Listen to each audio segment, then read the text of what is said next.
மதிகெட்டான் சோலை மர்மம் நிறைந்த உயிரையே உரைய வைக்கக்கூடிய மர்மங்கள் நிறைந்த இடம்தான் மதிகெட்டான் சோலை. காணாமலே போயிருமா திசைகள் எல்லாம். இந்த காட்டுல ரொம்பவே நவீனமா இருக்கக்கூடிய ஜிபிஎஸ் கருவிகள் கூட சில நேரங்கள்ல சரியா வேலை செய்யாம போயிடுமா. மூலிகைகளுடைய போதை எப்படி இருக்கும் தெரியுமா? இங்க இருக்கக்கூடிய சில மூலிகைகள்ல ஒருவித வாசனை வெளிவந்துகிட்டே இருக்குமா. அப்படி அந்த வாசனையை நுகரக்கூடிய மனுஷங்களுக்கு ரொம்பவே தற்காலிகமாக நினைவாற்றல் அப்படிங்கிறது இழந்து போயிடும் அப்படின்னு சொல்லப்படுது. நினைவாற்றல் இழப்பு ஏற்பட்டு வந்த பாதையை தாம் இருக்கக்கூடிய நிலைமையை கூட மறந்து போயிடுவாங்களாம் மனுஷங்க. அதே போல் யானைகளுடைய மர்மமான அமைதி.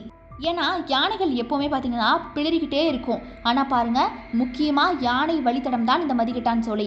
ஆனால் மற்ற காடுகள் மாதிரி இங்கே யானைகள் ரொம்பவே சத்தமெல்லாம் போடாமல் அவ்வளோ அமைதியாகவும் சத்தமே இல்லாமலும் நடந்து அப்படியே கூட்டமாக போகும் அப்படின்னு சொல்லப்படுது.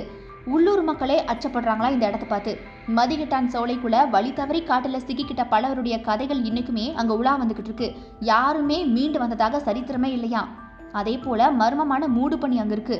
கண் இமைக்கக்கூடிய நேரத்தில் கூட அடர்ந்த வெள்ளை மூடு பனியால் அப்படியே சூழ்ந்து போயிருமா காடெல்லாம். சிலடி தூரத்தில் இருக்கிறவங்க கூட நம்ம கண்ணுக்கு புலப்படாத அளவுக்கு மூடு பனி அப்படியே மூடிடுமா மொத்தமா. இந்த மாதிரி மதிகெட்டான் சோலைக்குள்ள பல மர்மங்கள் ஒளிஞ்சிருக்கு. ஸோ மக்களே, யாருக்கெல்லாம் மதிகெட்டான் சோலையை ஒரு தடவை போய் பார்க்கணும், உள்ள அப்படி என்னதான் இருக்குன்னு தெரிஞ்சுக்கணும்னு ஒரு ஆசை இருக்கு.